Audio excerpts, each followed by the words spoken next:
Israel की existence से ही connected है वॉर। इस वीडियो को हमने 3 पार्ट में डिवाइड किया है। सबसे पहले अभी क्या चल रहा है, उसके बाद एक brief background, and the third part which is why actually it happens, means Israel war क्यों नहीं हारता है, means is it just about military proneness या इसके पीछे और भी कई सारे कारण हैं, राइट? जिसके तार हम जोड़ेंगे 1923 में जो एक आर्टिकल आया था आयरन वॉल जोबिन्स्की, और आज के जो उनके प्रधानमंत्री हैं जो बेंजामिन नेतन्याहू है, वो उन्हीं के पॉलिटिकल डिसाइपल कहे जाते हैं। तो यानी कि जो आज इजराइल है उसके तार इजराइल की एग्जिस्टेंस से भी कितने पहले थे। आज हम इस वीडियो को 2023 में बना रहे हैं और जिन पॉइंट्स हम आज कनेक्ट करेंगे वो 1923 में थे। चलिए शुरुआत करते हैं। रीसेंट अपडेट आप सबने सुना होगा, न्यूज में चल रहा है, करीब 5000 रॉकेट जो हैं गाजा से फायर किए गए हैं टुवर्ड्स इजराइल। शायद कुछ लोग सोच रहे होंगे गाजा क्या है भाई। अभी मैं ब्रीफ बैकग्राउंड में उसको क्लियर कर देता हूं। जरा मैप पर हम आ जाएंगे, बैकग्राउंड जरा सुन लीजिए। जहां पर आज इजराइल है वहां पर एक समय पर पैलेस्टाइन होता था। आप कहेंगे कौन सा समय, यानी कि जब से इजराइल का एग्जिस्टेंस हुआ 1947-48 वाले साल की हम बात कर रहे हैं, क्योंकि यूनाइटेड नेशंस ने 1948 में कहा कि भाई यहां पर 2 स्टेट्स बनने चाहिए, 2 राष्ट्र बनने चाहिए, एक पैलेस्टाइन और एक इजराइल।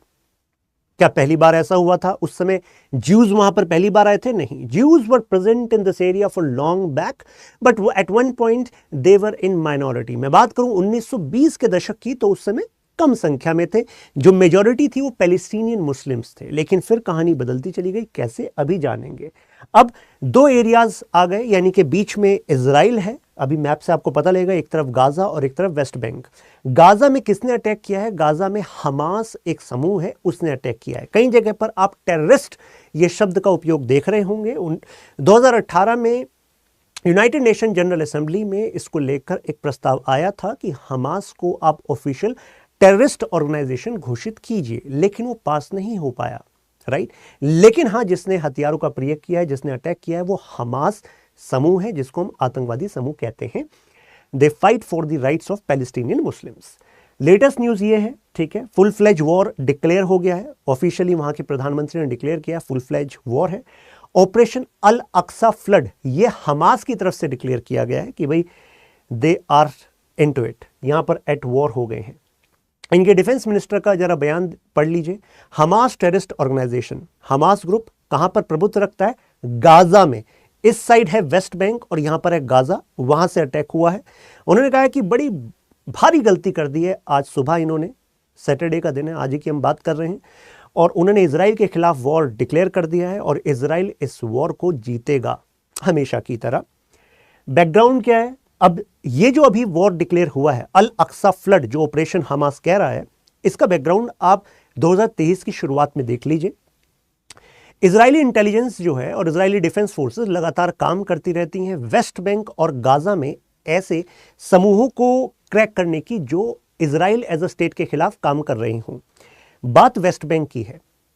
वेस्ट बैंक, वहां पर पता लगा कि कुछ जो ईस्ट जेरूसलेम के पास कई सारे समूह, कई सारे जो शेल्टर्स हैं वो ऐसे हैं जिनके पास पैसा, बॉम्ब, मटेरियल, हथियार हो सकते हैं। तो ऐसे में उनको, उनके ऊपर क्रैकडाउन किया गया इजरायली फोर्सेस द्वारा। अब हमास को ये पसंद नहीं आया कि भाई पैलेस्टीनी मुस्लिम्स को आप वहां पर परेशान कर रहे हो, लेकिन वहां पर इन्होंने, जो इजराइल का कहना है कि हमने कॉन्फिस्केट किया है हैवी आर्मरी, मतलब काफी हथियार बड़ी मात्रा में हमने वेस्ट बैंक में पाए हैं।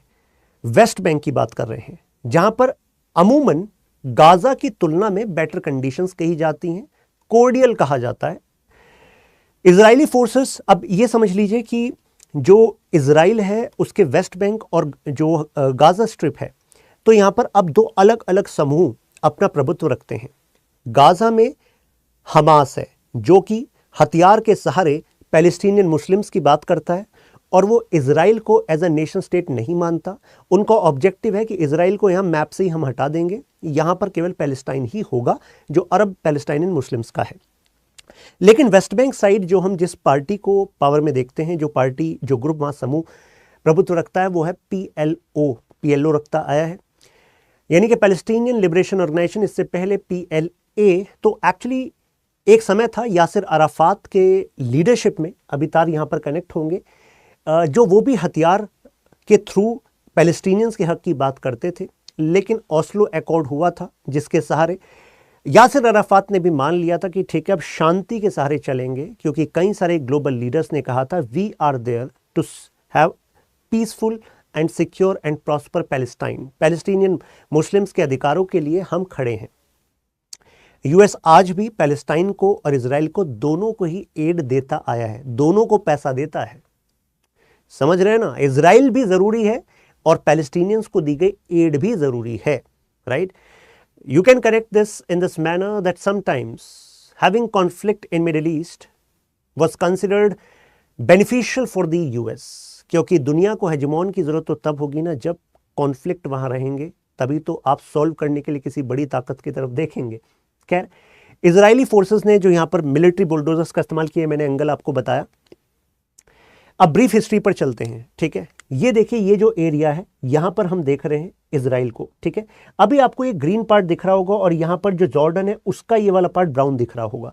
ये मैं इंडिकेट कर रहा हूं उस समय को जब कोशिश की जा रही थी इजिप्ट, जॉर्डन, इधर लेबनान और सीरिया, इन चारों द्वारा कि हम अटैक करते हैं, एनसर्कल करते हैं इजराइल को और इन एरियाज को कैप्चर कर लेते हैं for the betterment of Arab Muslims.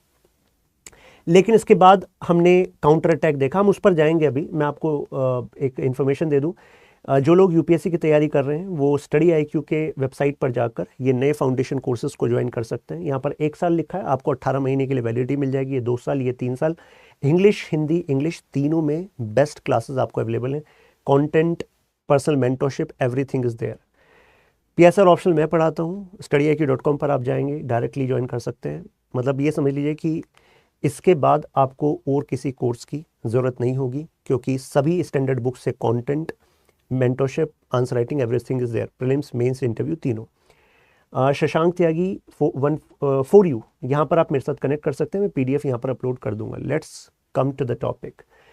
तो वॉर जब एंड हुआ तब तक जो है इजराइल ने उन एरियाज को वापस कैप्चर कर लिया था, और अब इजराइल मतलब समझ गया था कि existence is only possible through war and they cannot actually lose any war। 1987 की बात है, फर्स्ट इंतिफादा हुआ था। इंतिफादा यानी कि फर्स्ट अपराइजिंग हुई थी। 1987 से 1993 तक चली और दूसरी हुई थी 2001 से 2005 तक, जिसमें कि पैलेस्टीनियन मुस्लिम्स राइज हुए थे अगेंस्ट इजरायली स्टेट। ध्यान रखिएगा, जब मैं इंतिफादा का इस्तेमाल कर रहा हूं तो इसका मतलब है कि हम केवल हमास की बात नहीं कर रहे, यानी कि सभी वहां पर जो पैलेस्टीनियन मुस्लिम्स थे जो अगेंस्ट खड़े, मतलब जो इजरायली स्टेट के अगेंस्ट खड़े हो रहे थे, तो उसमें काफ़ी बड़ा समूह था अब, राइट, और वो दोनों साइड था। खैर, सेकेंड इंतिफादा एंड होता है और उसके बाद सन 2000 में फिर जो 2001 से स्टार्ट हुआ, उसका एक कारण था अल अक्सा मॉस्क। इसका मैं जिक्र इसलिए कर रहा हूँ क्योंकि दोबारा इस साल यही मॉस्क दोबारा चर्चा में आई थी। आरोप लगा था कि इजरायली फोर्सेस ने इस मॉस्क में जाकर क्रिटिकल यू कैन से एक्शंस लिए हैं अगेंस्ट दोस्त जो लोग वहां पर थे, और ऐसे में इसको धार्मिक भावनाओं को आहत करने वाला प्रयास बताया गया है। Now why Israel never lost, कहानी को कनेक्ट करते हैं 1923 में। इस एरिया में माइनॉरिटीज थी, ज्यूज, और माइनॉरिटीज होने की वजह से ज्यूज का परसिक्यूशन हुआ था। माइनॉरिटी होने की वजह इस वजह से बनी क्योंकि जगह जगह जो रेजिम्स थे, they were not democratic in nature, they were not having special rights for Jews. आज हम जिस समय में जी रहे हैं उस समय से बिल्कुल अलग समय था वो। जब मैं ज्यूज एज अ माइनॉरिटीज के परसिक्यूशन की बात करता हूं तो शायद आपके दिमाग में केवल एक ही नाम आता है, वो है हिटलर। लेकिन हिटलर केवल एक नाम है। इतिहास में जर्मनी के अलावा भी कई जगह पर ऐसा ही subjugation by of Israel of Jews देखा गया था। Jews as a class was found in finance market in some dominant positions in Britain as well as say US. तो diplomatic backing, financial backing थी, but they were not having any state for Jews। तो आप कहेंगे क्या धर्म के नाम पर कोई अलग से देश की जरूरत थी? तो यहां पर एक पर्सपेक्टिव आता है, वो इस वजह से जरूरत बन पड़ी क्योंकि जगह जगह माइनॉरिटी होने की वजह से सब्जुगेशन देखा जा रहा था। और आज जितना आप मजबूती से human rights, individual rights, special rights for minorities देखते हैं, वैसा नहीं देखा गया था। इसी समय पर कितने सारे जो जायनिस्ट इंटेलेक्चुअल्स थे, जायनिस्ट जब मैं ये वर्ड यूज करता हूं इसका मतलब है कि वो लोग जो बिलीव करते थे Israel as their home state होना चाहिए, ज्यूज के स्क्रिप्चर्स के हिसाब से उनके पैगंबर उनको यहां पर लेकर आएंगे जो उनके धर्म का केंद्र है। हम जेरूसलेम की बात कर रहे हैं। जेरूसलेम अपने आप में 3 धर्मों का केंद्र, होली सिटी रहा है। और 3 धर्म कौन से? एक तो ज्यूज हो गए, क्रिश्चियंस हो गए और इस्लाम भी हो गया। तो इसी वजह से जेरूसलेम पर भी यहां पर रसाकशी चलती ही रहती है। तो अब जब ये इजराइल बना था तो इजराइल का जेनेसिस ही 1948 के वॉर से कहा जाता है। ये कहा जाता है कि स्टार्टिंग में इजराइल के लीडर्स ने भी नहीं सोचा था कि इतने बड़े एरिया में केवल इजराइल स्टेट बनेगा। कारण क्योंकि initial idea even the forces of UK and USA was that this area is going to be broken down into two. One would be reserved for Palestinians, other would be reserved for Israel. And when they were doing so, it was not like कि बाकी जगह से Palestine Muslims को हटा दिया जाएगा और बाकी जगह से ज्यूज को हटाकर इजराइल में रखा जाएगा। मैं आपको बता दूं कि अभी भी इजराइल में ये मत समझिएगा कि केवल ज्यूज ही रहते हैं। इजराइल में अदर धर्म के लोग भी रहते हैं, इवन पैलेस्टीनियन मुस्लिम्स भी रहते हैं। ये फैक्ट आपको पता होना चाहिए। तो यहां पर यह था कि अगर इजराइल हारता है तो ऐसे में अदर मेंबर जो हैं, अरब स्टेट्स हैं, they were not let this opportunity go to dismantle Israel as a state. But अगर अदर नेशंस हार जाते हैं तो यह भी बहुत क्लियर है कि ऐसा नहीं है कि इजराइल उनमें कुछ मेजर चेंज ला देगा। अब जरा 1923 के इस आर्टिकल पर चलते हैं, आयरन वॉल पर। जीव जेबोंस्की, इनका ये आइडिया था। इन्होंने कहा कि देखो स्मॉल एम्बेटेड माइनॉरिटी हैं ज्यूज, तो एक ही तरीका है अपनी एग्जिस्टेंस को बचाने का, वो है अपने आप को वहां पर इमिग्रेट करो, ज्यादा संख्या में ज्यूज वहां पर आए दुनिया भर से, फाइनेंशियली मजबूत करो, मिलिट्रीली मजबूत हो जाओ और साथ में एक आयरन वॉल बना दो। जब मैं आयरन वॉल डॉक्ट्रिन की बात कर रहा हूं जिसका सोर्स आज की इजराइल की स्ट्रेंथ है, तो ये मत समझिएगा कोई लिटरल में कोई आयरन की वॉल बना दी है, ठीक है, ऐसा नहीं है, ठीक है। क्योंकि उनका ये मानना था कि when is saying iron wall, it is like a forward strategy in defence to demoralise your enemy psychologically, so that your enemy won't think of penetrating your defence, right. जब जेबोंस्की ये बात कर रहे थे तो उसी समय पर इस एरिया में जहां पर आज इजराइल है, तो वहां पर ऑलरेडी ज्यूज कम्युनिटी थी। तो ज्यूज कम्युनिटी का कहना था, अरे नहीं यार जेबोंस्की क्या बात कर रहे हो तुम, हम यहां पर रहते हैं और इस तरफ सारे अरब नेशंस हैं, मुस्लिम नेशंस हैं, इनसे कौन भिड़ेगा, कैसे ऐसे पीसफुल हम रह सकते हैं अगर हम ये मानेंगे कि हम डिमोरलाइजिंग साइकोलॉजिकल वॉरफेयर रखेंगे? नहीं, ऐसे नहीं रह पाएंगे। सो बेटर इज कि अगर ज्यूज के पास दुनिया भर में टेक्नोलॉजी में, इनोवेशन में ज्यूज आर फाइन, फाइनेंस में ज्यूज आर देयर, बिजनेस में Jews are there, so they can actually do funding to modernise this area and they can cooperate for prosperity of Arab state. यानी कि हम बेहतर neighbourhood बनाएंगे। Egypt हुआ, Jordan हुआ, Syria हुआ, इन सब के साथ साझा करेंगे अपनी तकनीकों को। जब हम इनके फायदे के होंगे तो जिससे आपको फायदा होता है उसके आप दोस्त बनते हो कि नहीं बनते हो? आप कहेंगे सर रिलेशंस का ये लॉजिक है, तो जाहिर सी बात है, बिल्कुल सही बात है सर, यानी कि फिर फायदे के लिए तो सब इनके साथ कोडी रिलेशन रखेंगे। जेबोंस्की ने कहा कि आप लोग बच्चे हो दिमाग से, आप ये नहीं सोच रहे हो कि जो ज्यूज को चाहिए और जो अरब्स को चाहिए वो बिल्कुल अपोजिट है। ये जीरो सम गेम है। जीरो सम गेम थ्योरी में ये कहता है कि अगर आपका कुछ फायदा हो जाए और आपके ओपोनेंट के लिए वो पूरी तरह नुकसान माना जाए, तो आप में और आपके ओपोनेंट में कितना ही आप साझे वाली बात कर लो, लेकिन वहां पर दोनों में कुछ ना कुछ कॉन्फ्लिक्ट वाली सिचुएशन रहेगी ही रहेगी। तो ऐसे में जेबोंस्की ने कहा कि बचकानी बात को छोड़ो, अगर तुम ये जो बातें बता रहे हो कोऑपरेशन, प्रोग्रेस, प्रोस्पेरिटी की, अरब्स को बिल्कुल रास नहीं आएगी, ये बच्चों वाली बात है, आप तो इंसल्ट कर रहे हो अरब्स की एक तरीके से। दे वुड नेवर बार्टर, वो कभी शेयर नहीं करेंगे। कारण यहां पर जेबोंस्की का कहना है कि भाई हकीकत पहचानो, वहां पर आप ज्यूइश स्टेट बना रहे हो, वो क्यों चाहेंगे ज्यूज को वहां पर स्टैब्लिश करना और पैलेस्टीनियन मुस्लिम्स के हक को साइड करना? तो मॉडर्न रेल रोड और ब्रेड के चक्कर में तुम नहीं बहका सकते उनको, सीधी बात है, राइट। तो उन्होंने कहा सोल्यूशन क्या, उन्होंने कहा सोल्यूशन यही है, आपको तब तक रेजिस्ट करना पड़ेगा इन अरब फोर्सेस को जब तक कि वो खुद इस बात को ना समझ जाएं Israel is a reality and that reality is not going to change. There is only one thing Zionist want, Zionist यानी कि वो इजराइल जो बनाना चाहते हैं कि भाई इजराइल बने, और अरब एग्जैक्टली यही नहीं चाहते, राइट?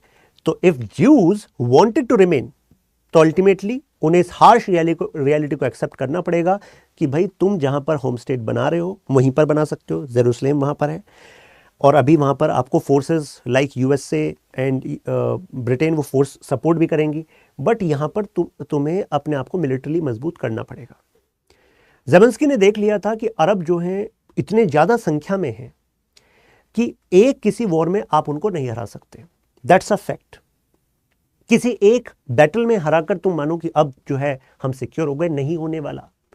ज़ेलेंस्की प्रेडिक्शन कब कर रहे थे? 1923 में कर रहे थे। इजराइल बना कब? 1948 में जाके बना है। देख रहे कितने पहले, मतलब ही was regarded as visionary Israel, visionary Jews leader या ज़ायनिस्ट लीडर। तो उन्होंने कहा यह हकीकत है, आने वाले समय में ऐसा ही होगा कि आपको कंटिन्यूस वॉर करने पड़ेंगे, और अगर आपको पता है कि आपको कंटिन्यूस वॉर करने ही करने हैं, आपका एग्जिस्टेंस इस पे टिका हुआ है, तो आपका वॉरफेयर, आपकी intelligence, everything which it needs to be aligned with this reality. तो iron wall of self defence आपको चाहिए। आपके पास इतनी ताकत होनी चाहिए दूसरे की तुलना में कि दूसरा हमला करने से पहले 10 बार सोचे। इसको हम कहते हैं रूल ऑफ डिटरेंस। डिटर होना चाहिए खतरा आपके सामने से, और उसके लिए उन्होंने तरीके भी बताए। उन्होंने कहा सबसे पहले तो दुनिया भर में ज्यूज है, वहां पर परसिक्यूशन करा रहे हैं, अपना परसिक्यूशन हो रहा है एक तरीके से, तो इससे बेहतर है कि इस कॉज को सपोर्ट करें, वहां से अपना प्रॉपर्टी पैसा यहां पर लाएं, इमिग्रेट करें, मेटेरियल प्रोग्रेस करें इस एरिया का, स्ट्रॉन्ग डेमोक्रेटिक इंस्टीट्यूशंस को बनाएं जिससे कि आप मॉडर्न वर्ल्ड के हिसाब से चल सको, और विलिंगनेस रखें लड़ने की, क्योंकि आपको एग्जिस्ट करना है तो लड़ना होगा।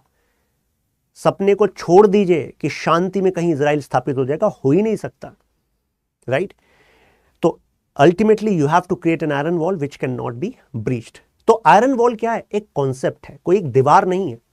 वो कहते हैं ये साइकोलॉजिकल विक्ट्री है जो आप अपने पास रखोगे कि भाई कोई और तरीका है ही नहीं आपके पास, क्योंकि अगर इजराइल हारा तो उसका मतलब है नेस्तनाबूद हो जाना, सीधी बात है। ज़ेलेंस्की ये बात क्लियरली कह रहे थे, क्योंकि पास के इतने सारे अरब नेशंस चाहेंगे ही नहीं कि तुम एग्जिस्ट भी करो वहां पर। उनका हराने का मतलब वो नहीं होगा जो इससे पहले तुमने वर्ल्ड वॉर में देखा था कि अच्छा हारने वाली ताकत पर हम कुछ हर्जाना लगा देते हैं कि चलो ये पैसा हमें दे दो, ट्रीटी ऑफ वर्सेल्स जर्मनी के साथ हो गया। ज़ेलेंस्की ने कहा ये नहीं होने वाला। 1914-1918 में जो चल रहा था वर्ल्ड वॉर में, उसको देखकर ये मत समझना कि ऐसा यहां पर होगा फ्यूचर में, ये नहीं होगा। वो तुम्हें खत्म करेंगे। इजराइल के पॉलिटिकल इंस्टीट्यूशन, इकोनॉमिक इंस्टीट्यूशन जो भी तुम स्टैब्लिश करने की कोशिश करोगे, everything will be wiped out. So you don't have any choice, this is the only option you have, right?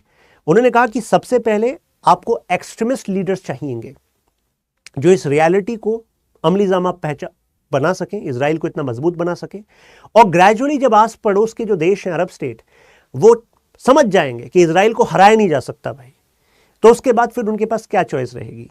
Moderation की। तो उसके बाद जो जैविश स्टेट इजराइल बनेगा तो उसमें भी मॉडरेट लीडर्स आएंगे। अब कितने लोगों का ये कहना है कि जो ये 1923 में उन्होंने अपने एस्से में, आर्टिकल में जो भविष्यवाणी की थी, वाकई ऐसा ही चल रहा है इजराइल में। हालांकि इजराइल के जो फाउंडिंग प्राइम मिनिस्टर कहे जाते हैं, फाउंडिंग प्राइम मिनिस्टर थे मिस्टर बेन गुरियन। तो डेविड बेन गुरियन का तो मानना था कि नहीं नहीं, मैं आश्वस्त नहीं हूं। ज़ेलेंस्की कैसी बात कर रहे हैं, नेगेटिव आदमी है यार। कह रहे हैं कि हथियार, साइकोलॉजिकल वॉरफेयर रखो, दूसरे को प्रूव होता रहना चाहिए कि वो तुम्हें नहीं हरा सकता। Too much focus on defence, too much focus on this thing. How we can focus on economic cooperation betterment by having too much focus on defence? हथियारों पर ज्यादा फोकस करने से कौन से देश में शांति समृद्धि आती है? ये आइडिया था जो इजराइल के पहले प्रधानमंत्री का था, पहले प्रधानमंत्री थे, तो वो तो क्रिटिसाइज कर रहे थे। 1947 में, अब देखिए 23 में जो प्रेडिक्शन थी उसका विरोध कर रहे थे इजराइल के पहले प्रधानमंत्री। जब 1947-48 वाला साल आया, यूएन ने भी कहा कि चलो भाई दो स्टेट बना लेते हैं। जब इतने सारे यहाँ पर ज्यूज हो ही गए हैं, इतने पिछले 2-3 दशकों में हमने देखा ही है, तो चलो दो स्टेट बना लेते हैं। अब अरब वर्ल्ड खड़ा हो गया, अरब वर्ल्ड ने ऐसे कैसे बना दोगे, ऐसे कैसे हिम्मत हो गई। तो अब आंखें खुलती है इजराइल के पहले प्रधानमंत्री की। अब उनको लगता है जिसको मैं विरोध कर रहा था इतने समय से, मैं गलत विरोध कर रहा था, राइट। जेबेंस्की ने जो प्रेडिक्ट किया था कि अरब्स जो हैं रिफ्यूज कर देंगे इजराइल को एक्सेप्ट करना, ऐसा ही हुआ। तो बेन गुरियन ने फिर एक्सेप्ट किया कि भाई भले ही पॉलिटिकली मैं इनके आइडियाज को नहीं मानता था, but now I accept him as correct, वो सही थे।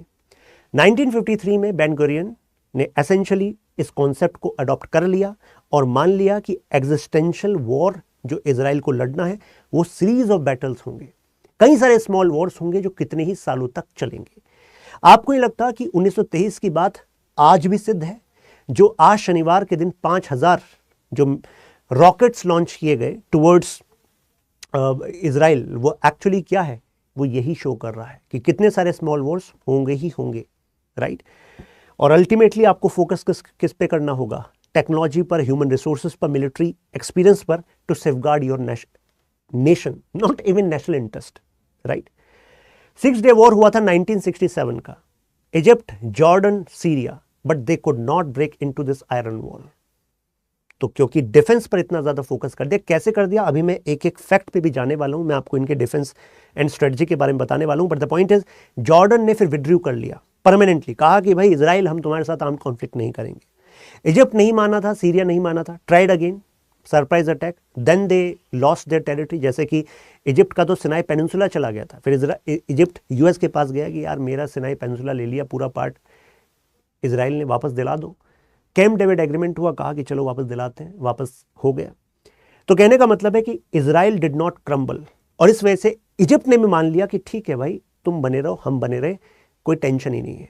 तो आपको ये लगता कि वो जो प्रेडिक्शन उन्होंने किया था कि भाई पहले तुम्हें मजबूत होना होगा, तभी पहले वो तुम पर अटैक करेंगे, फिर तुम काउंटर अटैक करोगे, उनको हराओगे, फिर दोबारा अटैक करेंगे, फिर तुम उनको हराओगे, एक दिन ऐसी स्थिति आ जाएगी, then they will have moderate policy towards you. Power shakes hand with power in this world. International politics is a cutthroat competition and here only power gets the respect. तो इसी वजह से इजराइल अगर पावरफुल है तो Egypt ने माना कि भाई हमारी टेरिटरी दे दो, हम शांति से बने रहेंगे। That is what happened, right?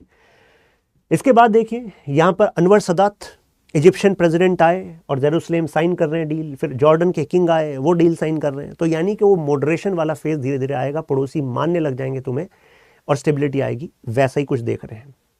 Benjamin Netanyahu जो खुद इस आयरन वॉल डॉक्ट्रिन को सपोर्ट करते हैं और जेबेंस्की को अपना गुरु मानते हैं एक तरीके से, उन्होंने कहा कि एसेंशियल सिक्योरिटी डॉक्ट्रिन हमें मानकर चलनी पड़ेगी और हमें इसको लगातार स्ट्रॉन्ग बनाना पड़ेगा। अब जरा इसके एक एक लेयर को हम समझते हैं। सबसे पहली लेयर है आयरन डोम। अब जो आयरन वॉल है एक कॉन्सेप्ट है जिसमें कितनी सारी चीजें आती हैं, right. Material wellbeing, immigration, diplomatic support, so much, right, defence etcetera.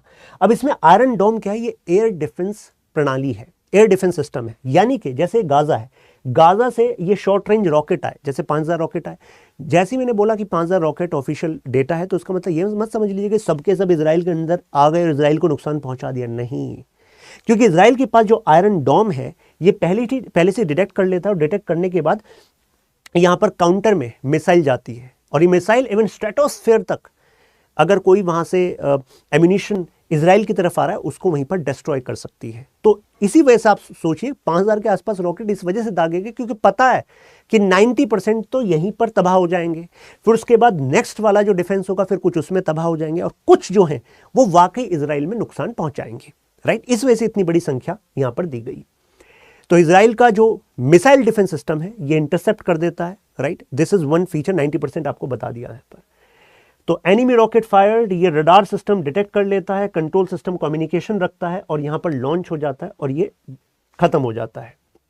यहां पर ये MIM 104 पैट्रियट सिस्टम और डेविड स्लिंग मिसाइल्स हैं, इन दोनों का यहां पर इस्तेमाल किया जाता है। इसके बाद सेकंड है इजराइल की डिफेंस फोर्सेस, वो ग्राउंड पर भी ऑपरेशंस करते रहते हैं जिससे कि हमास इतनी ताकतवर ना हो। यानी कि हमास पर सप्लाई जो गाजा स्ट्रिप में जो अब देखिए हमास ने अटैक किया, अब होगा क्या कि कितनी जगह पर जो सप्लाईज हैं, जो एसेंशियल सप्लाईज भी गाजा एरिया में आम आदमियों को जा रही थी, वो भी रोक दी जाएंगी। तो ऐसे में क्राइसिस आ जाता है। प्लस इसका जैसे अभी जो डिक्लेरेशन आपने देखा होगा आज, वो डिक्लेरेशन किया गया है कि खुद इजराइल ने गाजा स्ट्रिप के लिए लोगों को कहा है कि आप अपने घरों में रहें और आपके घर के पास जो बॉम्ब एक तरीके से बंकर बना रखे हैं, खुद उन्होंने बना रखे हैं, जो गाजा में हमास रूल कर रही है, तो लोगों को खुद कहा गया कि आप भाई उसमें जाके छुप जाइए अपने आसपास जो आपने बना रखे हैं। कारण क्योंकि हमारी तरफ से काउंटर अटैक होगा और हमारा काउंटर अटैक सिविलियंस ना होकर हमास जो टेररिस्ट जहां पर हैं, हमारी जानकारी के हिसाब से जियो स्पेशल जो उनका नेविगेशन सैटेलाइट इंफॉर्मेशन है वहां पर अटैक करेंगे। लेकिन आम आदमी हैम्पर ना हो तो आप आराम से घर में ही रहिए, बाहर मत निकलिएगा। तो यहाँ पर इनकी डिफेंस फोर्सेस है, ये सब यहाँ पर अब कोऑर्डिनेशन करती है। तो this is the second layer, on ground coordination. Plus जो आपको बताया था कि वो वेस्ट बैंक में काउंटर करती है, ऑपरेशंस करती है, सीजर करती है। यहाँ पर साथ में हिजबुल्लाह जो लेबनान का ये आतंकवादी समूह है जिसको कहा जाता है सपोर्ट मिलता है ईरान से, प्लस सीरिया में जो बशर अल असद का रजीम है वो भी यहाँ पर हमास को सपोर्ट करता है। तो इन दोनों को भी मैनेज करने का काम इजरायली डिफेंस फोर्सेस करती हैं। तो अभी जो आयरन वॉल जेबुल्स्की ने उस समय कहा था, आज प्रैक्टिकली वो कैसे काम करता है इजराइल में, उसके एक कंपोनेंट है। यानी कि इजराइल लगातार अपनी मिलिट्री पावर को बढ़ाने पर काम करता है। आप कहेंगे मिलिट्री पावर को बढ़ाने पर काम करता है, हर कोई करता है, मतलब क्या हुआ? ऐसे समझ लीजिए कि अपने कुल बजट का 18% पैसा वो डिफेंस पर ही खर्च करता है। एग्जिस्टिंग फैसिलिटीज को मैनेज करने में, रिसर्च एंड डेवलपमेंट में, अपग्रेडेशंस में, राइट। एयरफोर्स को स्ट्रॉन्ग करता है। अभी मैं आपको शो करूंगा 500 से ज्यादा aircraft with modern facilities, top notch F-16, F-15 यहां पर एयर डिफेंस सिस्टम जिसके बारे में बताया आपको। डिफेंस बजट अभी एग्जांपल दिया, मिलिट्री पॉलिसीज अभी हमने डिस्कस की, आगे भी आएंगी, और एजुकेशन। मिलिट्री पावर देखिए एक चीज क्लियर है कि आयरन वॉल में आप आयरन वॉल ये मत समझिए कि इतने ज्यादा आपके पास लोग होंगे वो आपकी आयरन वॉल होगा। इजराइल को इट वॉज क्वाइट क्लियर कि 1,70,000 के आसपास की फोर्सेस हैं। मिडिल ईस्टर्न जो पावर जिसके खिलाफ हम लड़ते हैं उनके पास हमसे कहीं ज्यादा फोर्सेस हैं, कहीं ज्यादा लोग हैं, लेकिन तब भी हरा नहीं पाएंगे। कारण technology, ammunition, military fire power को इतना ह्यूज कर दिया इजराइल ने कि लोगों की संख्या कम भी है तो भी दुश्मन पर भारी है।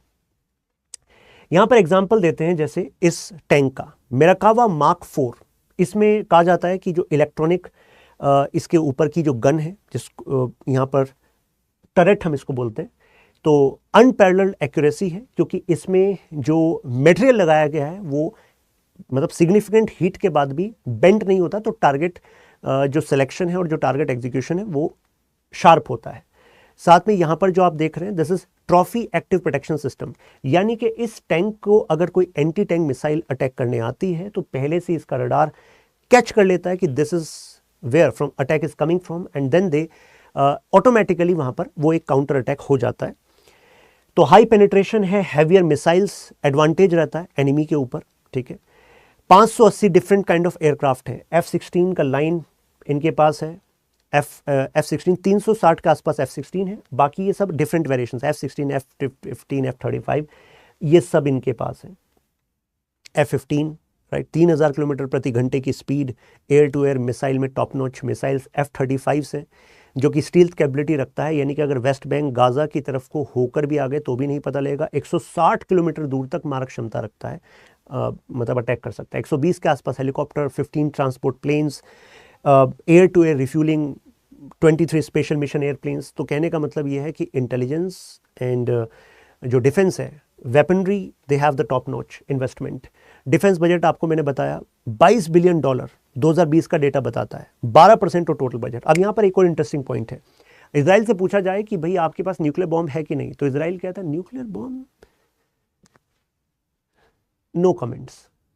तो यानी कि ऑफिशियली जैसे हमने तो न्यूक्लियर टेस्ट किया और इंडिया ने बताया हमारे पास न्यूक्लियर बॉम्ब है, हम न्यूक्लियर डिटरेंस रखते हैं, बट इजराइल कहता है न्यूक्लियर बॉम्ब, नो कमेंट्स। ना तो हाँ करते हैं ना करते हैं। आपको ही लगता है ना हाँ करना ना करना अपने आप में एक साउंड स्ट्रेटेजी है, यानी कि अपने आप में एक साइकोलॉजिकल वॉरफेयर है। दूसरे को पता ही नहीं है कि नहीं है, और अगर आप बताओ ना तो दूसरा सोचेगा यार जरूर होगी। जब डिफेंस पर इतना कुछ खर्च कर रहे हैं ऐसा हो सकता है क्या कि इनके पास न्यूक्लियर वेपन ना हो, वो भी ऐसे स्टेट के पास जो हमेशा एग्जिस्टेंशियल क्राइसिस में वॉर को लड़ता है।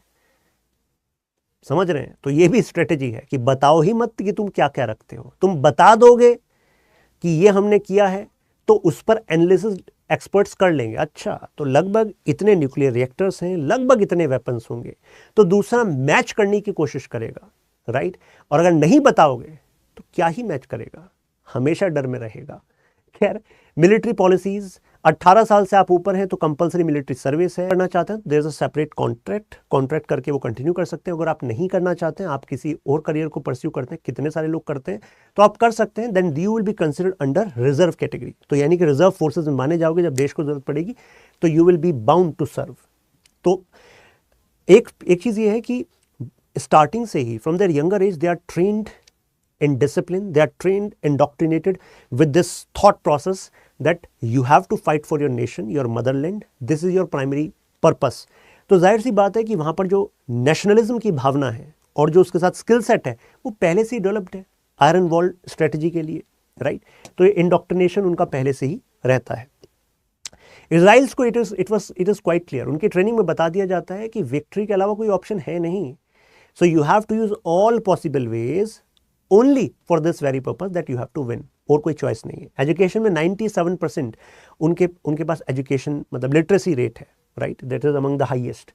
तो अगर हाईएस्ट रहता है तो जाहिर सी बात है वो जो ह्यूमन रिसोर्स है वो डिफरेंट एरियाज में काम कर सकता है। इजराइल को केवल डिफेंस में ही मत मानिएगा, इवन मेडिकल के फील्ड में भी Israel R&D is among the top most. जैसे कि अगर मैं कैंसर के फील्ड की बात करूं तो वहाँ पर इजराइल के जो रिसर्च सेंटर्स हैं they are among the top research centres.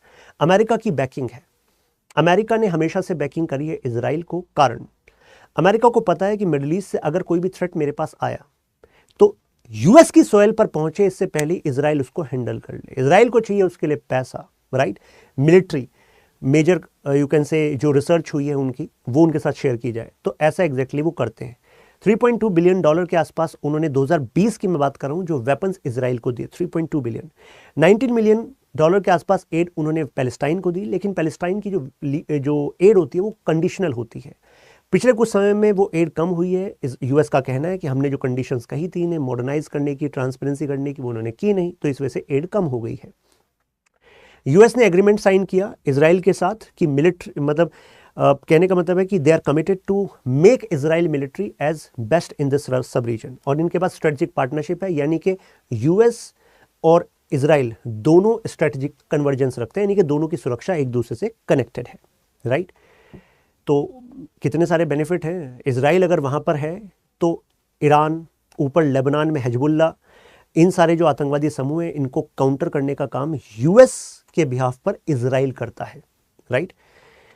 तो कंक्लूजन के तौर पर हम जान सकते हैं कि इजराइल की जो मिलिट्री स्ट्रेंथ है इसमें military policies, weapon, organisation, constant support of US, इनका आइडियोलॉजी, इनकी जो हिस्ट्री है that fighting for their motherland is connected to their existence, that's not an option for Israeli population। लगातार training and upgradation in their soldier, these are the reasons why, जैसे कि Israeli leader का कहना है they are invincible, यानी कि हराया नहीं जा सकता, राइट। तो वैसे तो ये फैक्ट इस वजह से भी यूज़ किया जाता है क्योंकि मोरल साइकोलॉजिकल मोरल अपग्रेडेशन रखना है सोल्जर्स का, प्लस साइकोलॉजिकल वॉरफेयर में इसका इस्तेमाल करना है। खैर, अभी ये क्वेश्चन देखते हैं। Write a short note on Israel security strategy and do you see convergence in India Israel in these aspects, यानी कि उनकी सिक्योरिटी स्ट्रेटजी क्या है और क्या आप देखते हैं कि हाँ इंडिया और इजराइल दोनों एक दूसरे के लिए कहीं काम आ सकते हैं when it comes to defence sector. तो we have lot of content on this as well. तो चलिए, आई थिंक आपको क्लियर हुआ। फिर मिलते हैं नेक्स्ट वीडियो में। ख्याल रखिए। जय हिंद। आपके क्या व्यूज़ हैं आप नीचे शेयर कर दीजिएगा और वीडियो को आप शेयर भी कर सकते हैं।